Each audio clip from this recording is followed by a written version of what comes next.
Amém? São os irmãos na paz do Senhor. Amém. Amém. Um dia atípico, né? Vamos chegar aqui na hora do culto, a gente pegar 5 condução. Agora eu chego atrasado. Mas estamos aí. Glória a Deus. Como diz aqueles louvores de sofrência, arrastando, chorando, gritando, gemendo, mas estamos aí. Glória a Deus. Amém? Vamos abrir nossas Bíblias no livro de Êxodo. Abençoe, papai.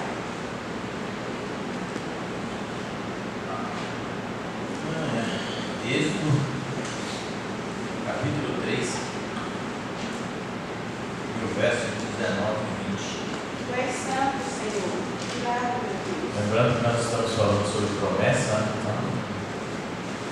andar de fé, caminhada da fé.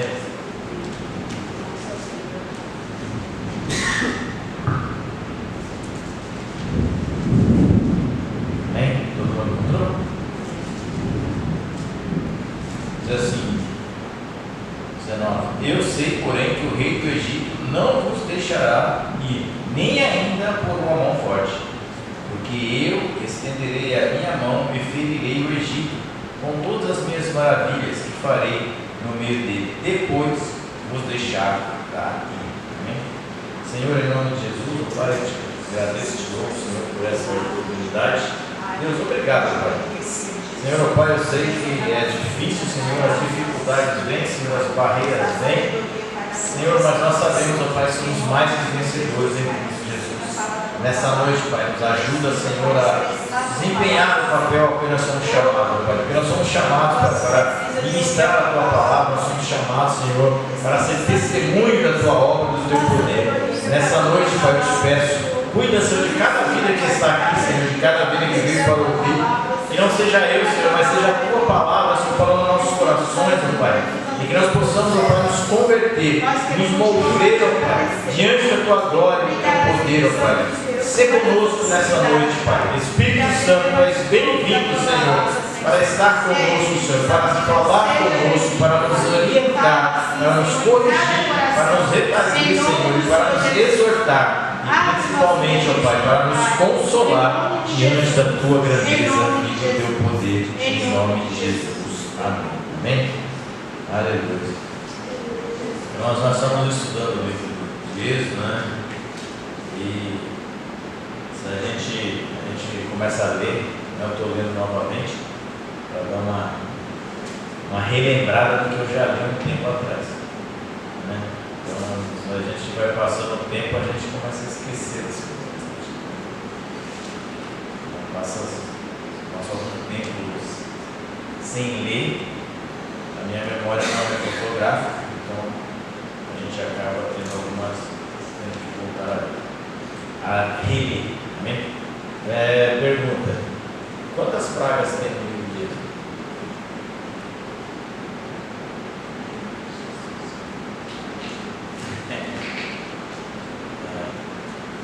Eu ia perguntar, se alguém já sabe quantas pragas tem, eu ia perguntar a ordem cronológica das pragas. Mas vai lá, tem as pragas lá, quais são? Algumas não, né?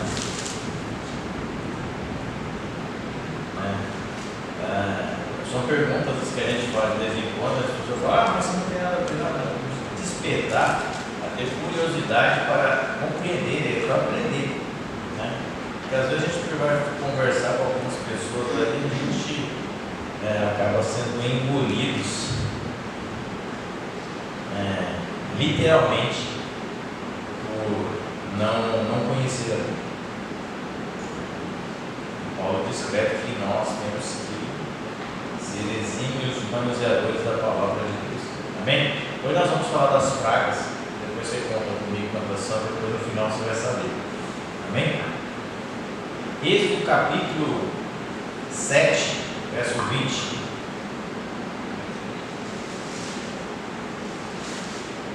Primeiro vamos ler 7 e 4, tá? Depois a gente vai para o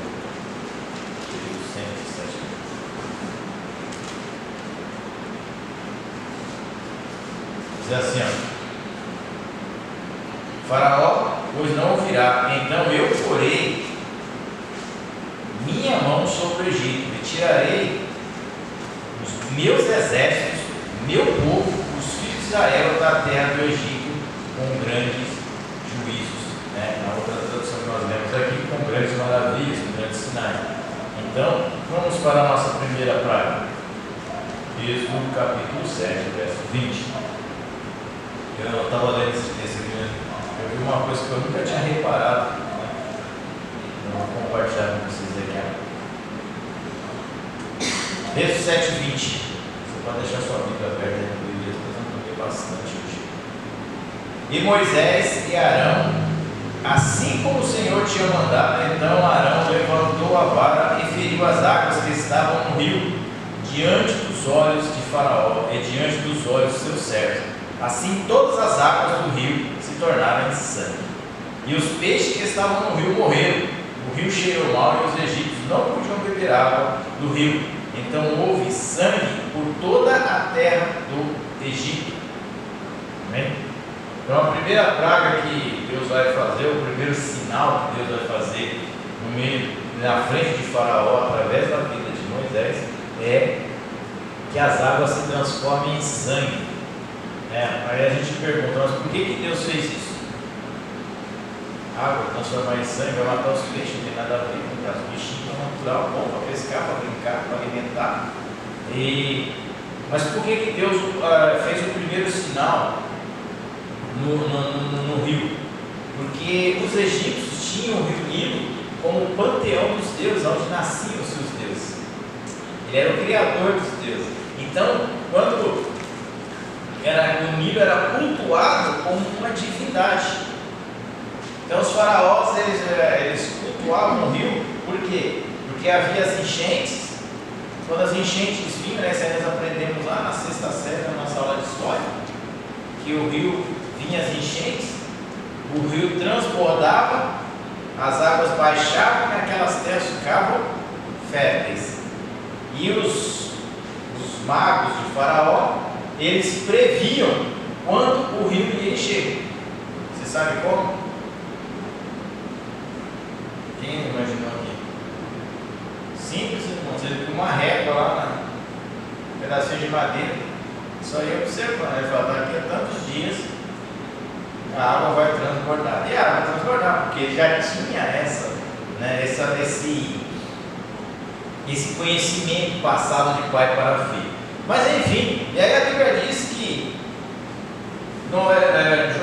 Moisés foi lá diante de Faraó e falou: você tem que deixar o povo embora, não sei o que, tem que sair porque já não está cabendo muita gente e tal. E Faraó falou: não, vocês são muito problemáticos, não vai sair não. Não sei, ele falou: vai ter alguns problemas para você. Aí a Bíblia diz que ele toca as águas. Alguns estudiosos dizem, alguns teólogos dizem que a água do rio virou lama, mas lama não mata peixe. E não foi só a água dos rios, do rio Nilo, foi todos os córregos de água que tinha no Egito. Não foi só aqui um evento que aconteceu, porque se você falar assim, foi só naquele lugar, se não for me engano, aqui na América do Sul, tem uma época do ano que tem um rio que ele fica rosa.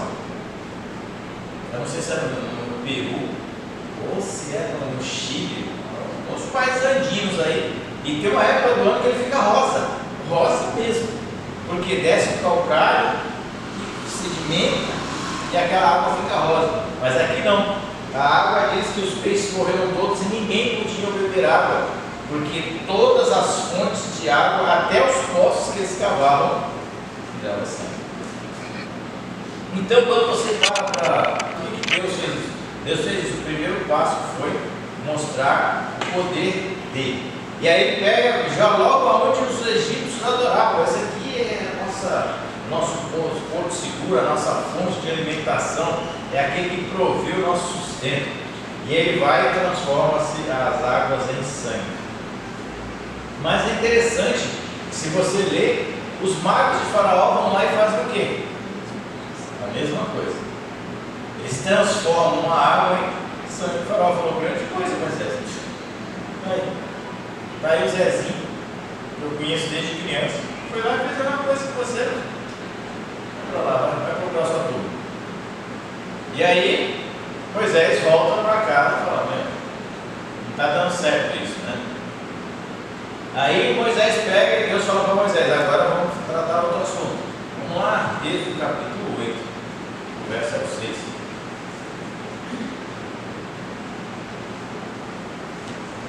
Amém? Encontramos aí? 8:6. E Arão estendeu sua mão sobre as águas do Egito e subiu o Rãs, cobrindo a terra do Egito. Então os magos fizeram o mesmo com seus encantamentos, fazendo subir Rãs sobre a terra do Egito. Então aí, findou-se o sangue. Moisés, Deus vai lá, o Faraó pede, Moisés vai lá, ora, o rio volta ao normal.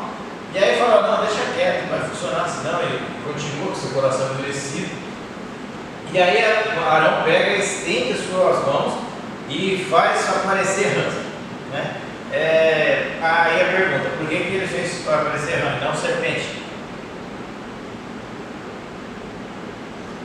Você vai assustar alguém, vai assustar alguém com rã? Gente, rã não assusta ninguém.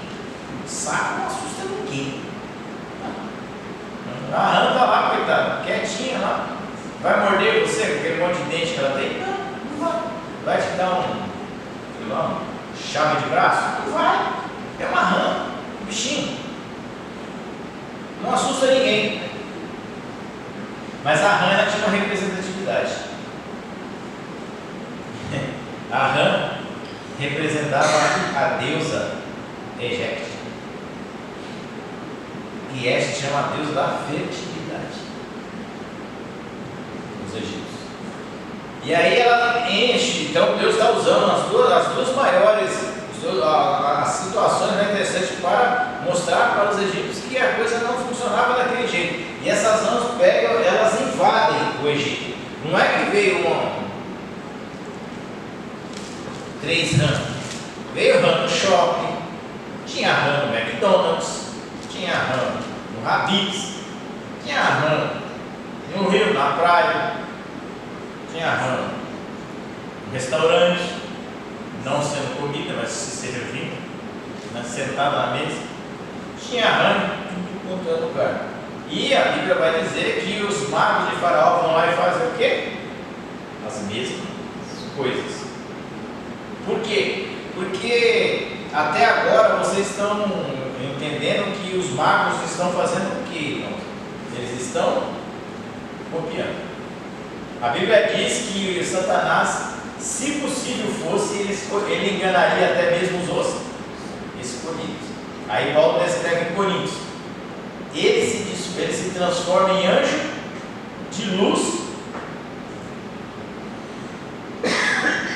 para confundir, para enganar. Então, não se surpreenda, as pessoas ficam muito preocupadas com milagres, né? Eu vou na igreja procurar milagre, eu vou na igreja procurar isso, vou na igreja procurar aquilo, vou na igreja procurar. Não que é errado, mas a gente tem que vir na igreja procurar salvação. Nós temos que vir na igreja procurar melhorar a nossa vida, ter uma vida mais reta, mais tranquila, uma vida piedosa, uma vida que possa trazer paz para nós e para aqueles que estão à nossa volta. Então, aí ele vai lá e faz aquela rã para todo lado. Aí o Faraó, o povo fica muito chateado, porque tinha muita rã no negócio. Eles pegam, oram e as rãs vão embora. Nada demais também. Até agora, o coração de Faraó continua do mesmo sentido que estava há 3 horas atrás. Aí ele diz, e aí vem a terceira praga. A terceira praga é uma coisa que a gente para pensar, e a gente fala assim, né? Eu estava vendo aquele pastor Cláudio Rocha, ele falou: engraçado, que as crianças hoje em dia nem piolho tem mais, né? Lembra que as crianças não pegam piolho? Antigamente, meu amigo, era terrível. A mãe pegava a criança e colocava no meio entre os joelhos. Era 3 horas de tortura. só catando piolho. Era terrível, né? Hoje em dia as crianças raramente pegam piolho. Eu particularmente, faz tanto tempo que eu não vejo um piolho que se eu ver eu nem reconheço mais, né? Muito tempo, não tem mais essa vivência, né? E aí a terceira praga é a praga dos piolhos. Aí você fala para mim, disse mais o Senhor a Moisés, diz Arão, estende a tua vara e fere o pó da terra, para que se tornem piolhos por toda a terra do Egito. E fizeram assim, Arão estendeu a sua mão com a sua vara e feriu o pó da terra, e havia muitos piolhos nos homens e no gado. Todo o pó da terra se tornou em piolhos, e toda a terra do Egito. E os magos fizeram também assim com seus encantamentos para produzir piolho, mas não puderam, e havia piolhos nos homens e no gado. Então disseram os magos a Faraó, isso é o tempo de Deus. Porém o coração de Faraó se endureceu e não os ouvia como o Senhor lhe tinha falado. Lembra que na terceira praga, os magos falaram, espera aí, tem uma coisa errada nessa história. Porque se vocês repararem nas outras vezes, eles apenas copiaram. Dessa vez o que Deus fez? Criou. Só Deus tem o poder de criar.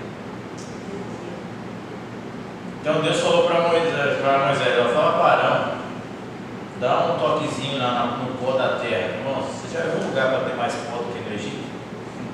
Onde você vai, areia, seco, só chove lá uma vez por ano. Então você imagina o que Deus de piolho. E a Bíblia diz que infestou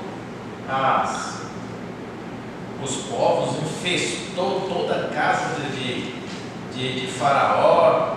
E aí os magos tentaram produzir, mas não conseguiram. Por quê? Porque aqui já não era mais uma transformação, era uma criação. Lembra do que você foi formado? O pó. Pegou o barro, fez lá, amassou, colocou, fez, soprou, colocou o espírito de vida em você e tá beleza. Então, aqui os próprios magos já disseram, ó, Faraó, abre o olho, tem alguma coisa errada nessa história, isso vai dar ruim pro seu lado. Mas a Bíblia diz que Faraó continuou com o seu coração endurecido. Se a gente perguntar no nosso dia a dia, irmãos, se nós fôssemos Moisés, nós já tínhamos pegado o boné e ido embora. A gente desiste por muito menos, não é fato. Moisés era um cara que tinha um foco, porque já veio sangue, o Faraó não está nem aí, já veio o Faraó não está nem aí, já veio piolho, o Faraó não está nem aí. E aí a Bíblia vai dizer que em 8:20 disse mais o Senhor a Moisés, levanta-te pela manhã cedo e põe-te diante de Faraó, e eis que ele sairá às águas, vai e diz assim, diz o Senhor, deixai ir o meu povo, para que me sirva, porque se não deixares ir o meu povo, eis que enviarei enxames de mosca sobre ti, sobre o teu servo, sobre o teu povo, sobre a tua casa. Então as casas dos egípcios se encherão desse enxame, e também a terra em que eles estiverem. E naquele dia eu separarei a terra de Gosém, e em que meu povo habita, que nela não haja enxames de mosca, para que saibas que eu sou o Senhor no meio dessa terra.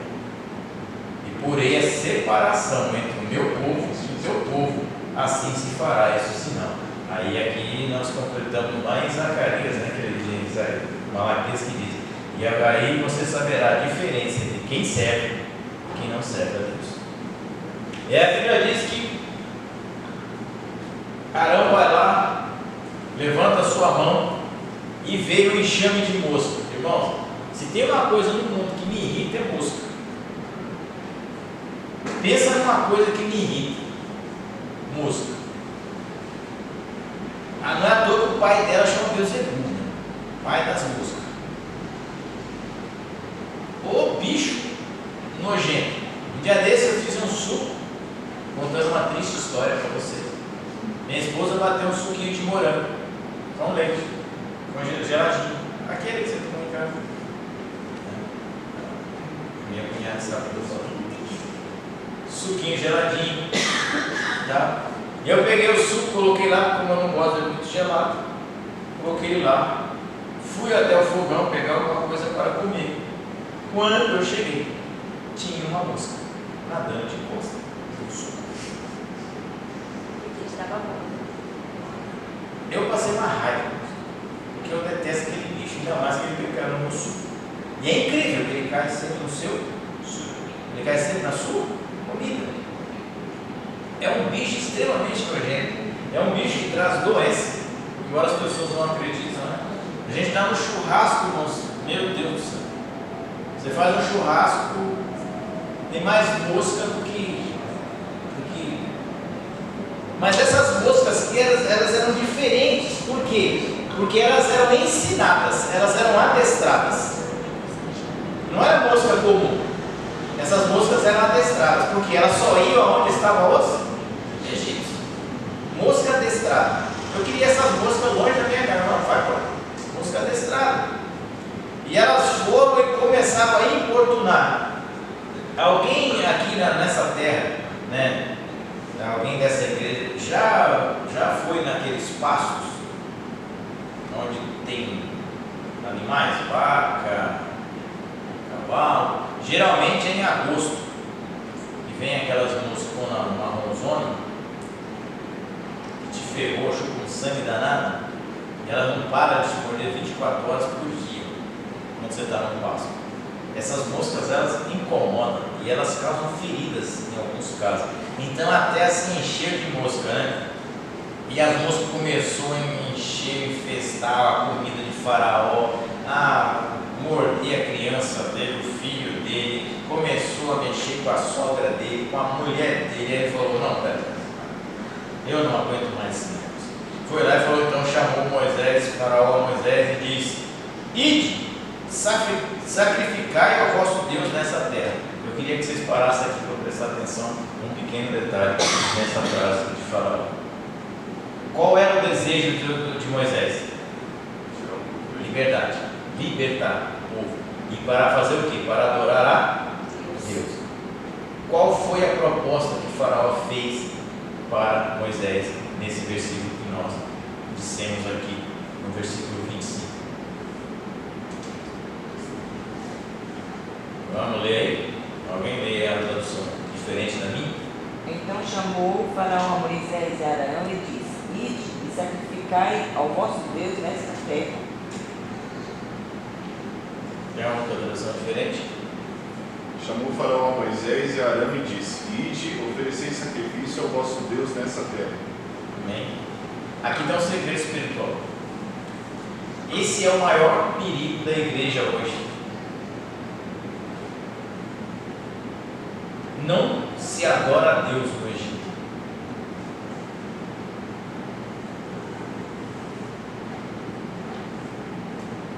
É o convite mais ceboso que Faraó fez para Moisés. O que é adorar a Deus no Egito? É você não ter discernimento do que é santo e do que é profano. Hoje em dia nós estamos vivendo um evangelho, eu diria que bastante problemático, para ser simplista. Tem muita gente adorando a Deus no Egito. Tem muita igreja adorando a Deus no Egito. Porque nós, irmãos, somos convocados para ser a luz do mundo e o sal da terra. Ele estava lendo uma frase e falou: sal não é gostoso. Toda vez que você coloca sal na boca, ela não pode se jogar fora. Ou não? Não é uma colher de sal na boca. Você vai querer dispensar logo. E por que tem tanto crente doce nesse mundo? Se nós somos sal. Tá, eu não estou falando de aparência, não estou falando disso, eu estou falando de comportamento cristão. Esses cristãos, esses crentes, que essas igrejas que nós estamos vivendo hoje, vivenciando nesse período agora, nesse tempo de escassez espiritual, são igrejas, são pessoas, são povos que aceitaram esse convite de Faraó. Pode adorar a Deus no Egito mesmo, mas a Bíblia diz que nós somos santos. E Deus falou para Moisés: Moisés, tira a sandália dos teus pés, porque a terra, o lugar que tu és, é santo. Nós não podemos, irmãos, de maneira alguma, né? Ah, mas todo mundo está fazendo. Mas não, nós não somos todo mundo. Ah, mas aquela irmã, aquele irmão, aquele pastor, aquele isso, aquele aquilo. Irmão, esse convite de Satanás é muito tentador. Adora aqui mesmo. Ah, mano, para que você precisa de mudança? Para que você precisa de libertação? Você não precisa parar de beber para adorar a Deus. Você não precisa parar de se prostituir para adorar a Deus. Que isso? Deus é amor. Não é isso que está escrito? Deus é amor. Não, meu, adora a Deus aqui no Egito mesmo. O Egito é tão bonito, capital do mundo, centro financeiro do mundo. Todo o dinheiro está aqui, a comida está aqui. Nós somos as pessoas mais inteligentes do mundo. As melhores construções estão aqui. Então, que lugar perfeito para se adorar a Deus? Mas a Bíblia diz que o Egito não é lugar para adorador.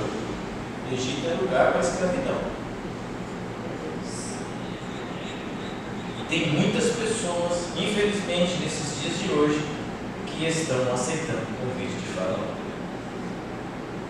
Pode adorar a Deus no Egito mesmo. Porque a Bíblia diz: venha do jeito que você está, né? Mas não pegues mais. Só que as pessoas não querem esse não pegues mais. A gente só quer o que Jesus falou para a moça samaritana: não, seus pecados estão perdoados, acabou o seu problema. Será?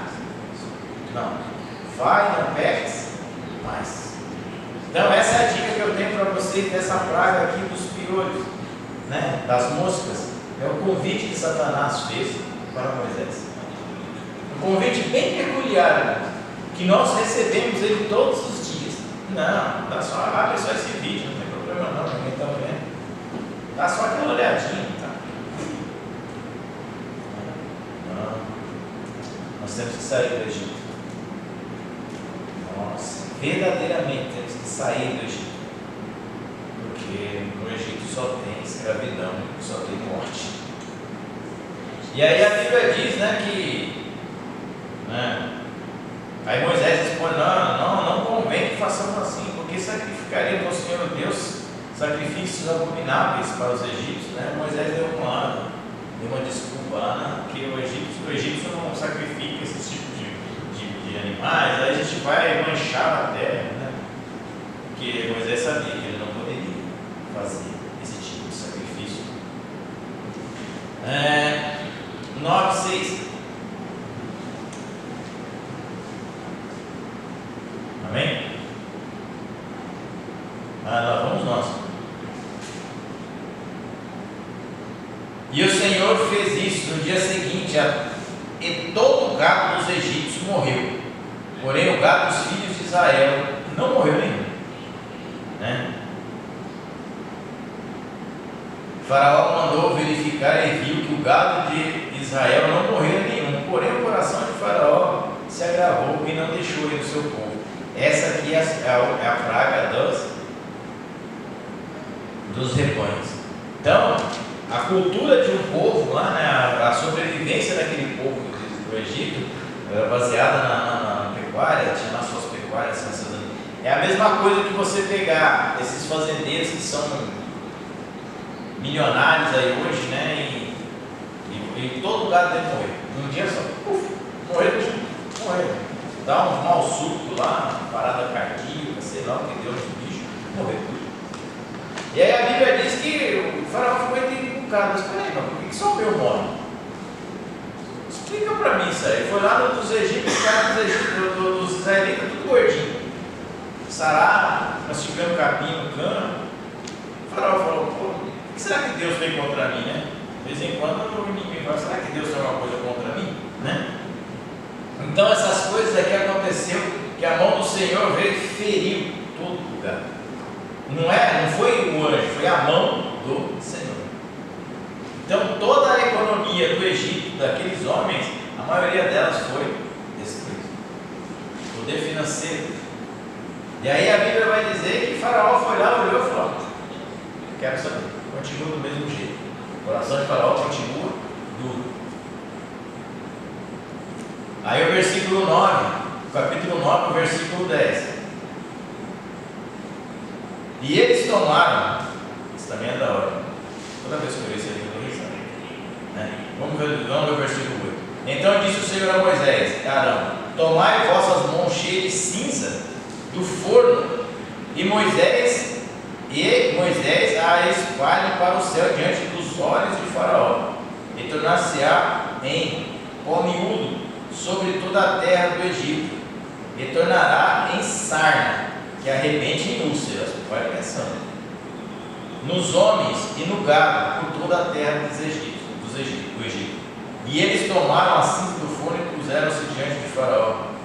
Então Moisés espalhou para o céu e tornou em sarna, e se arrebentava em úlceras nos homens e no gado, de maneira que os magos não podiam parar diante de Moisés por causa da sarna. Imagina o cena, os magos se coçando, porque havia sarna nos magos e em todos os egípcios. Porém o Senhor endureceu o coração de Faraó e não os ouviu, como o Senhor tinha dito a Moisés. Então essa aqui é outra frase interessante. Os egípcios queimavam os tijolos, então tinha bastante cinza, bastante ferro. Então Deus falou: vou fazer um negocinho estranho agora, pega essa cinza, joga para o ar e vai virar sarna. E essa sarna não é uma sarna comum, ela virava úlcera. O que são úlceras? A gente pode estudar esse pouco de úlceras aí. Úlceras são furuncos, chagas, começavam a escorrer, alguma coisa podre. Não é, deve ser muito legal, né? Tipo assim, vou dormir hoje no meu lençol de algodão egípcio, vai prestar. Porque onde eles encostavam, virava aquela nojeira. E se coçava, estourava, virava dor, né? Imagina. Então veio a úlcera, 9:10. Esse pozinho aí de Deus não é bom, não respire esse pó de Deus, né? Não vai prestar. Às vezes eu estava pensando, estava lendo esse texto aqui, eu comecei a rir sozinho no meu quarto, né? Eu falei: imagina os magos que estavam se coçando na frente de Moisés. Não, deve ser muito engraçado. Deve ser muito engraçado. Não dá nem para fazer igual. Tem que se coçar, tipo assim, literalmente eles tiveram que se coçar. Tá? Eu estava lá, eu quase morri da risada dentro de casa. Tipo assim, só louco. Né? Aí vamos para outra coisa. 9:23. Vamos ler o 18 aqui para vocês entenderem. Eis que de manhã, por este tempo, farei chover saraiva muito grande, qual nunca houve no Egito, desde o dia que foi fundado até agora.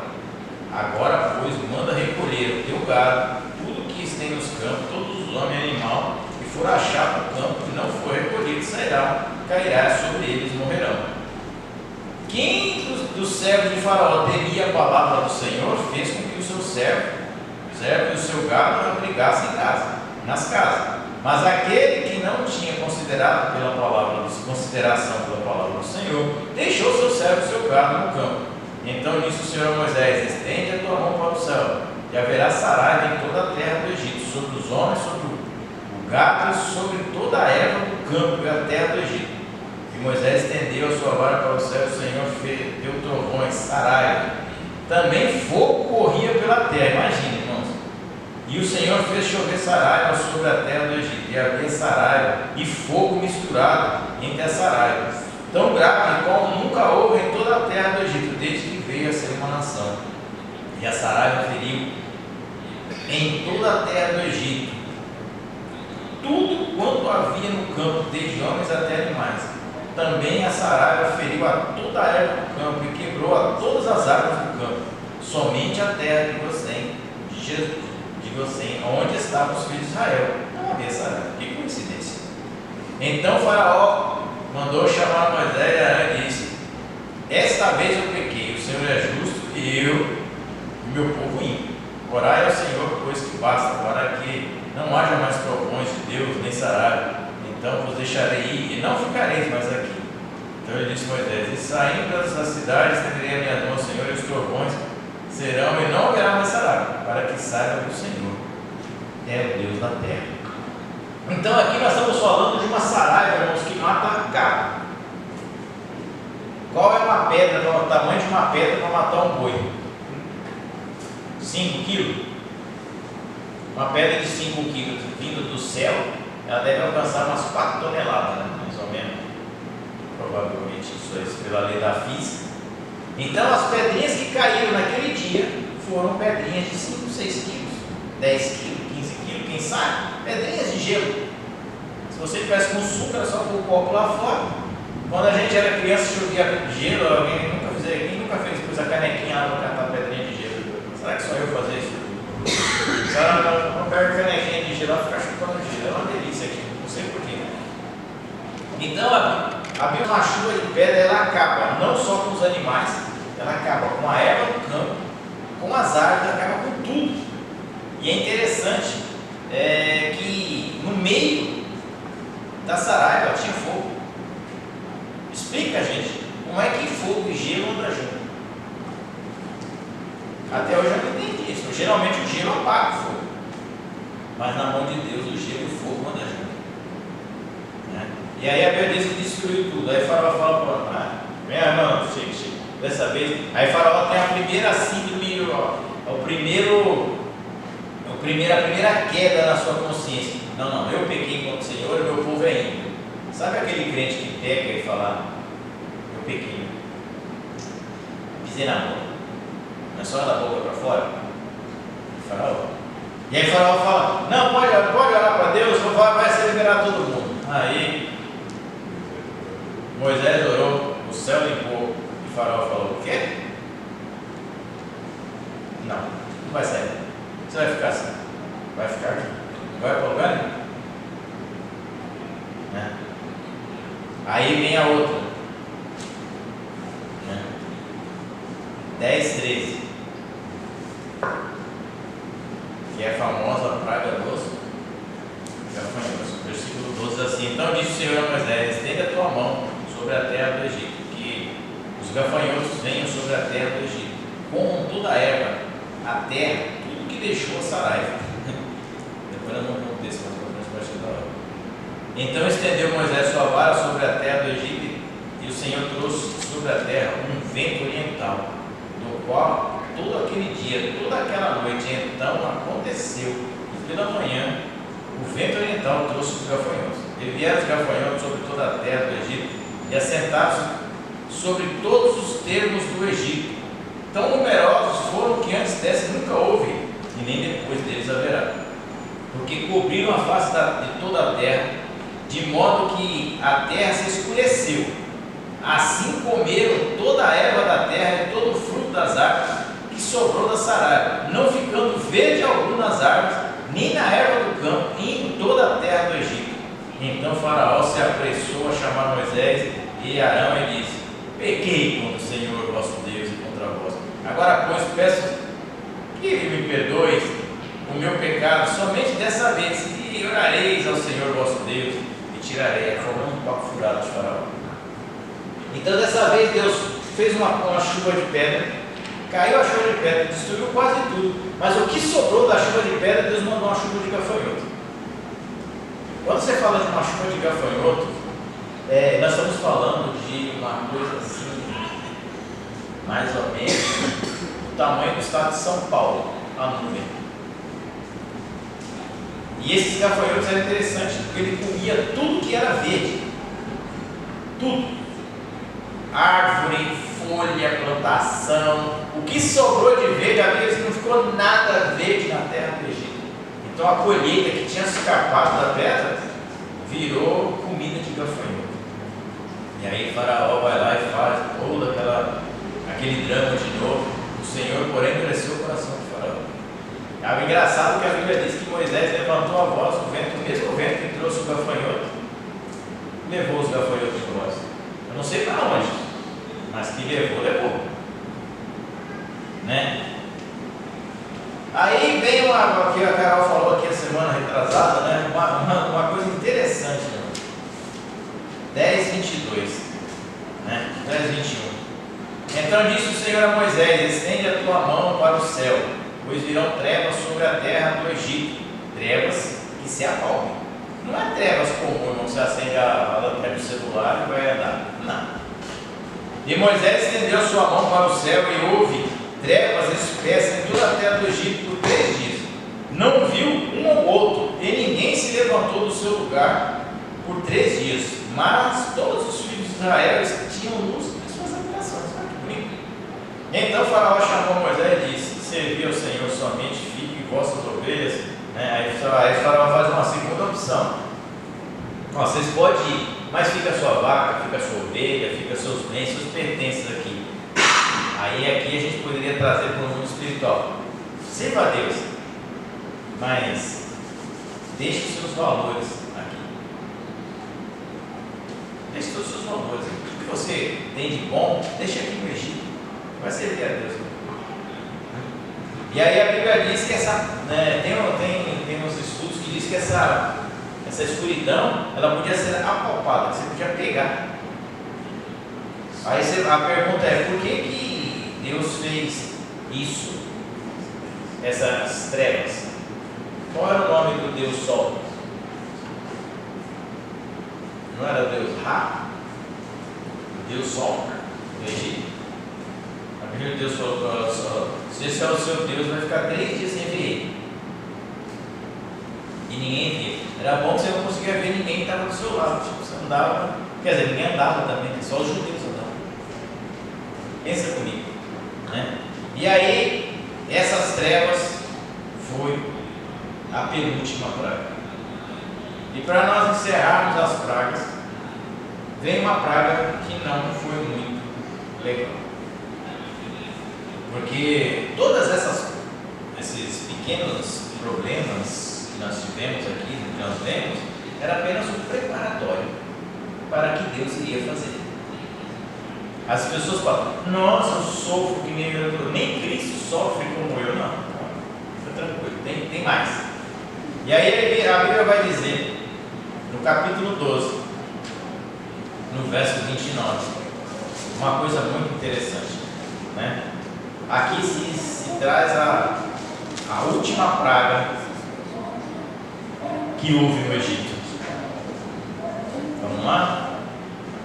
Aconteceu à meia-noite que o Senhor feriu a todos os primogênitos da terra do Egito, desde o primogênito de Faraó, ao que se sentava no trono, até o primogênito cativo, do escravo, que estava no cárcere, todos os primogênitos animais. Faraó se levantou de noite, ele, todos os seus servos, todos os egípcios, e havia grande clamor no Egito, porque não havia casa em que não houvesse um morto. Aqui, né, tem toda uma preparação, né, que você vê em casa, né, que é a preparação da Páscoa, né, junte, né, se sua família for pequena, junte com outra família, pegue o cordeiro.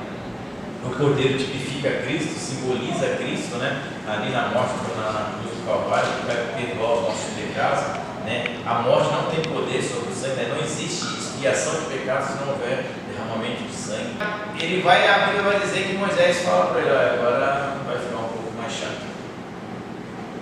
Até então eu mexi com o seu rio, eu mexi com os seus deuses, eu mexi com os seus ramos, eu mexi com os piolhos, fiz uso de você, matei as suas plantas, quebrei o seu gado, eu fiz de tudo para ver se você...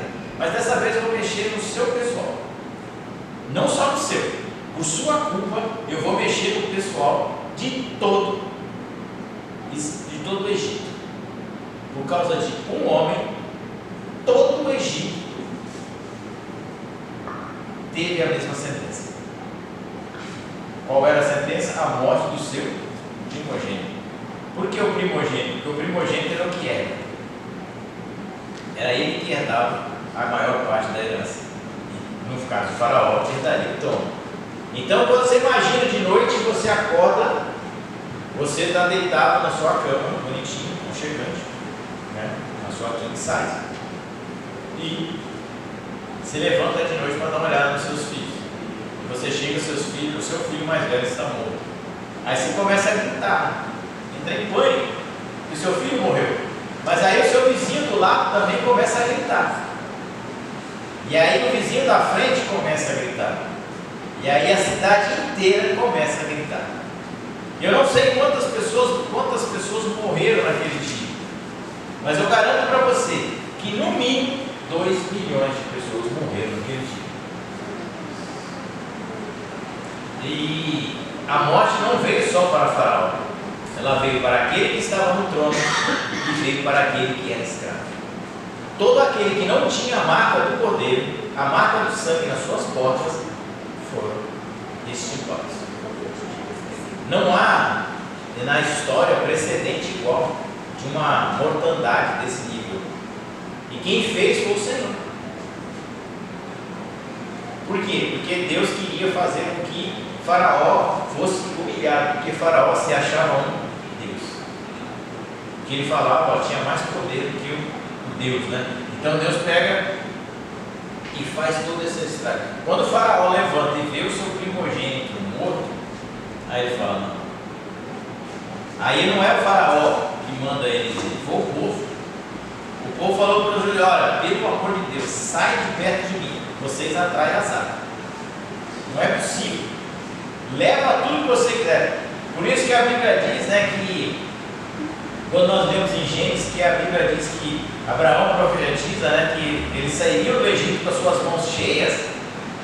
A Bíblia diz que os egípcios falaram, eu te dou até o dinheiro da condução para você ir, meu filho, te dou o sacrifício, te dou o transporte, o que você quer? Fala para mim, quer joia, quer dinheiro, pode pegar tudo, meu amigo, leva, eu só não quero mais ver a sua cara na minha frente.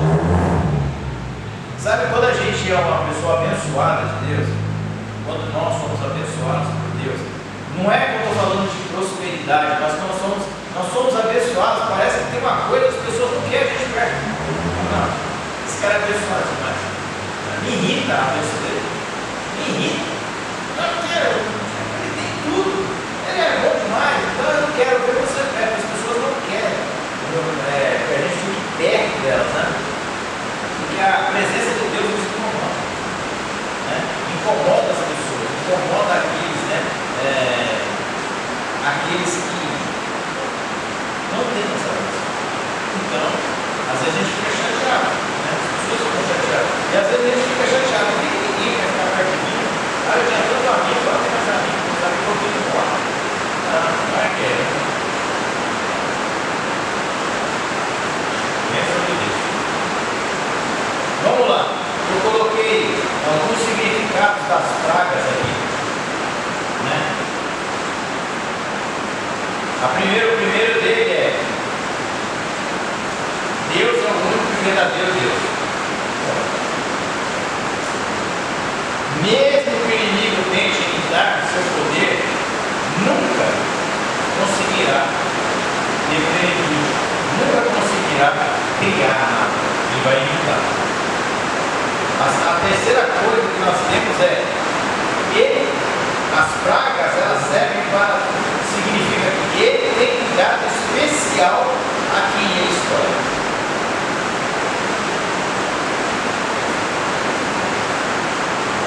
Ele é quem controla toda a natureza. Ele controla o sol, controla a lua, controla as estrelas, chama cada uma com o seu nome, controla o oceano. Né? O Senhor é sobre toda a enfermidade. Outra situação, ele é quem dá o sustento ao homem. E ele tem controle sobre a vida e a morte. As pragas de Faraó tiveram essa função.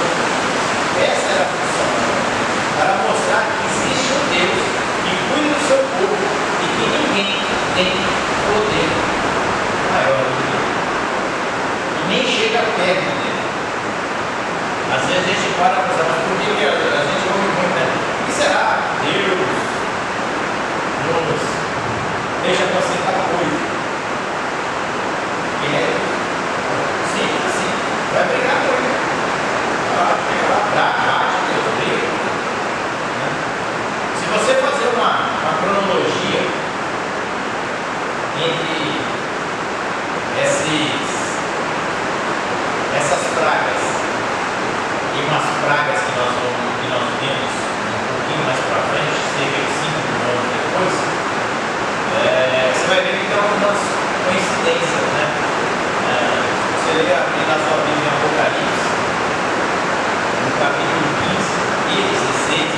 vai ver que tem alguma semelhança às pragas, mas ela tem um objetivo diferente.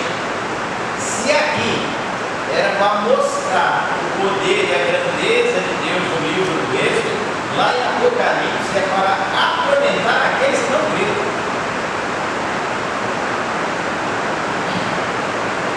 Então, assim, a mesma praga que tem lá no livro de Êxodo, por exemplo, transformar os rios em sangue, lá em Apocalipse 16, 4 também fala isso.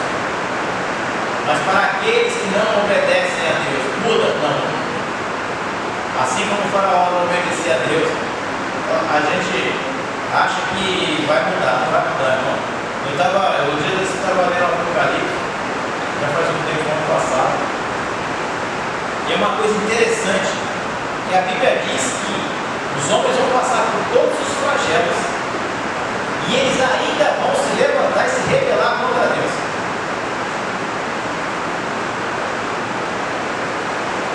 E acham que vão vencer Deus. Eles vão passar por todos os sofrimentos, e eles continuam se rebelando contra Deus, né? Em Apocalipse 16:1 fala das chagas, da úlcera, chagas feias e dolorosas, nos homens que tinham o sinal da besta, aqueles que já estão destinados. O faraó já tinha o selo para ele, assim como esse daí tem o selo da besta. O faraó já tinha o selo na testa, ele não sabia nada. A Bíblia diz que Deus fala para Moisés, você vai ver que a Carol vai ministrar sobre esse assunto, e a Bíblia fala para Moisés: estes egípcios que você está vendo, o que acontecerá com eles? Nunca mais você os verá. Vai ser uma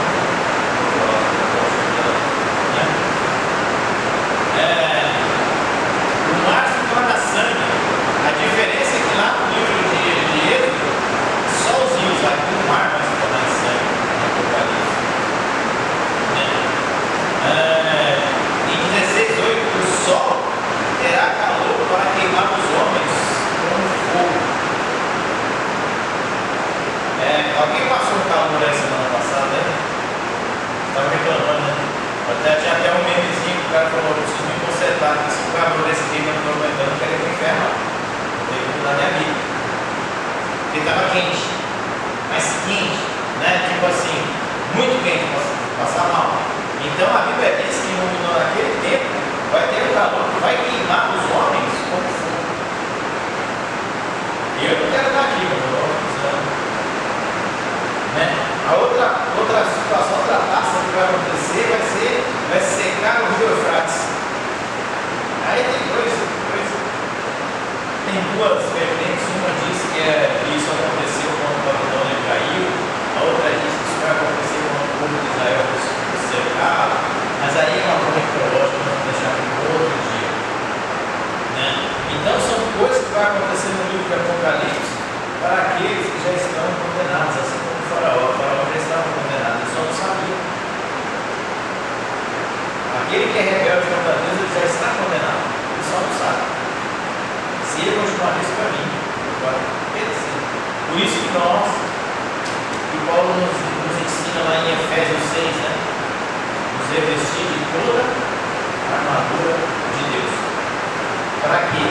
Para sair por aí desfilando? Não, para resistir o dia mal. Porque o dia mal vem. Então nós estejamos preparados. E nós não sejamos com o coração duro de Faraó. Que é a primeira puxão que eu irei que Deus nos dá na sua Senhor, nos ajuda. E eu me arrependo. Estou aqui para me arrepender. Eu não quero mais nem conversa.